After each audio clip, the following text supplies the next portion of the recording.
Hello बच्चों, एकाधिकार topic के अपने आज के लास्ट लेक्चर में हम बात करेंगे कि एक एकाधिकारी की शक्ति को किस प्रकार से मापा जा सकता है। एकाधिकार को मापने के या एकाधिकारी शक्ति को मापने के दो तरीके हो सकते हैं।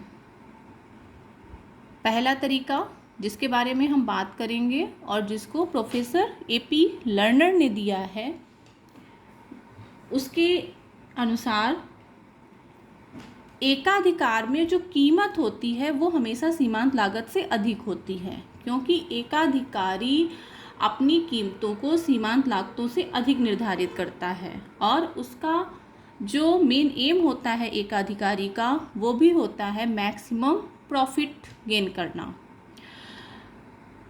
कीमत और सीमांत लागत में जितना अधिक अंतर होता है वो एकाधिकारी की शक्ति को बताता है।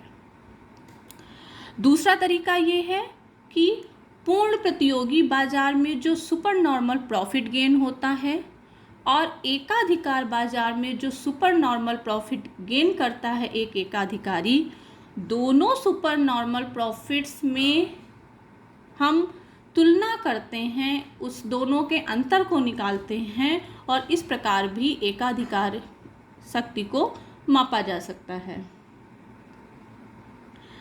बहुत सारे फॉर्मूलाज हैं, बहुत सारे तरीके हैं जिनसे एकाधिकारी की शक्ति को मापा जा सकता है। जो सबसे फेमस और पॉपुलर दृष्टिकोण है वो है प्रोफेसर एपी लर्नर ने जो दृष्टिकोण दिया है। प्रोफेसर एपी लर्नर ने सौदेबाजी की शक्ति के रूप में एकाधिकारी शक्ति की माप को बताया है। लर्नर कहते हैं कि कीमत और सीमांत लागत का अंतर, कीमत और सीमांत लागत का जो अंतर होता है यही बताता है एकाधिकारी शक्ति को। Difference between price and marginal cast. ये अंतर जितना अधिक होगा उतना अधिक एकाधिकारी की शक्ति होगी। मार्जिनल कास्ट से ऊपर जितना अधिक कीमतों का निर्धारण एक एकाधिकारी करता है वो उसकी एकाधिकार की शक्ति को बताता है। यदि कीमत P है और सीमांत लागत MC है तो लर्नर के अकॉर्डिंग टू जो फॉर्मूला होगा वो होगा P minus MC upon P।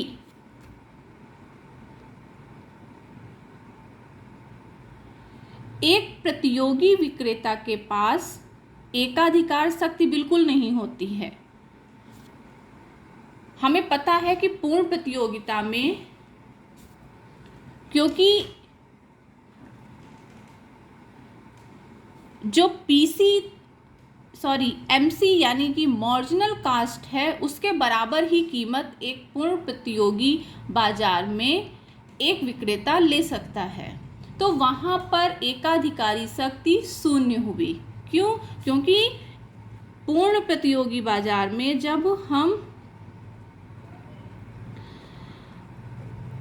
पूर्ण प्रतियोगी बाजार में जो कीमत होती है वो बराबर होती है MC के, तो जब P बराबर MC है तो इट्स मीन कि वहाँ पे जो एकाधिकारी शक्ति है वो शून्य हुई। एकाधिकारी शक्ति शून्य, ठीक है। लेकिन एकाधिकार में क्या होता है, MC कम होता है यानी मार्जिनल कास्ट कम होती है और उससे ऊपर कहीं ना कहीं कीमतों को एक एकाधिकारी नियत करता है। जितना ऊपर नियत करता है वही एकाधिकार की शक्ति हुई। मान लीजिए कीमत, हम इस फॉर्मूले को एक एग्जाम्पल से भी समझ सकते हैं। मान लीजिए कीमत है 4 रुपये, P बराबर 4 रुपये और मार्जिनल कास्ट हम मान लेते हैं 2 रुपये। अब इस फॉर्मूले के according to P minus MC upon P, 4 minus 2 minus 4, 2 upon 4, 1/2 या 0.5। तो एकाधिकारी शक्ति कितनी निकल के आई?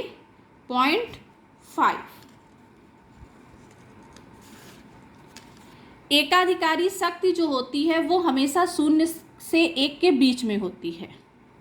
ठीक है, एकाधिकारी शक्ति जो होती है, जो मोनोपोली पावर होती है, इसका मेजरमेंट हमेशा होता है 0 से 1 के बीच में। 0 होती है पूर्ण प्रतियोगिता में। क्यों?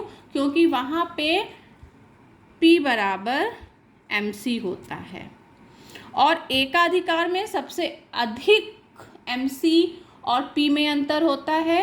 इसलिए अब जितना अधिक अंतर होगा उतनी ज़्यादा एकाधिकार की शक्ति होगी। ठीक है, हम इस चीज़ को एक डायग्राम से भी समझा सकते हैं। हम बिल्कुल वैसे ही डायग्राम ड्रा करेंगे जैसे कि हमने सुपर नॉर्मल प्रॉफिट का डायग्राम ड्रा किया था मोनोपोली मार्केट में, और हम उसी डायग्राम से आपको बताएंगे कि एकाधिकारी शक्ति की माप को हम कैसे निकाल सकते हैं। एक्स अक्ष पे आउटपुट और वाई अक्ष पे प्राइस एंड कॉस्ट या cost and receipt, anything. AR वक्र, MR वक्र, MR और ये AR, जिसको हम डिमांड वक्र भी बोलते हैं। जहाँ पे MC वक्र MR वक्र को काटता है वही उत्पादन की मात्रा होती है। हमने मान लिया ये हमारा MC वक्र है। MC वक्र ने E बिंदु पर MR को काटा है और ये उत्पादन की मात्रा नियत हो गई। ठीक, इसी को हम AR तक ले जाएंगे। यही होगा इस उत्पादन की कीमत P। आप PM भी कीमत कह सकते हैं और आप ये भी कह सकते हैं, आप इसको लाइए हॉरिजॉन्टल और इसको A। ठीक है, AC वक्र को हम P और E के बीच से कहीं से निकाल देते हैं। हमने मान लिया कि हम इस बिंदु से अपना AC वक्र निकाल देंगे। ये हो गया AC, इसको हम नाम दे देते हैं C।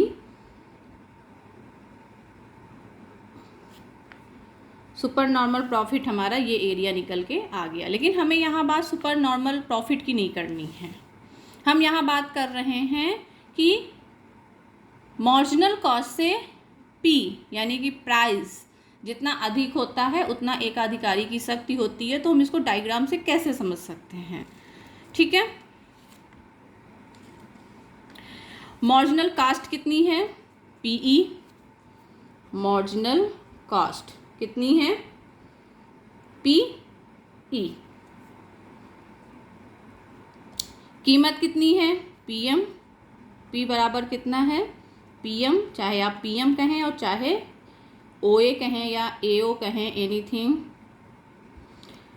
ठीक है, मार्जिनल कास्ट है PE, कीमत इससे अधिक है। जितनी अधिक है, ये गैप जितना अधिक होगा, P और MC का गैप जितना अधिक होगा उतनी अधिक एकाधिकारी की शक्ति होगी।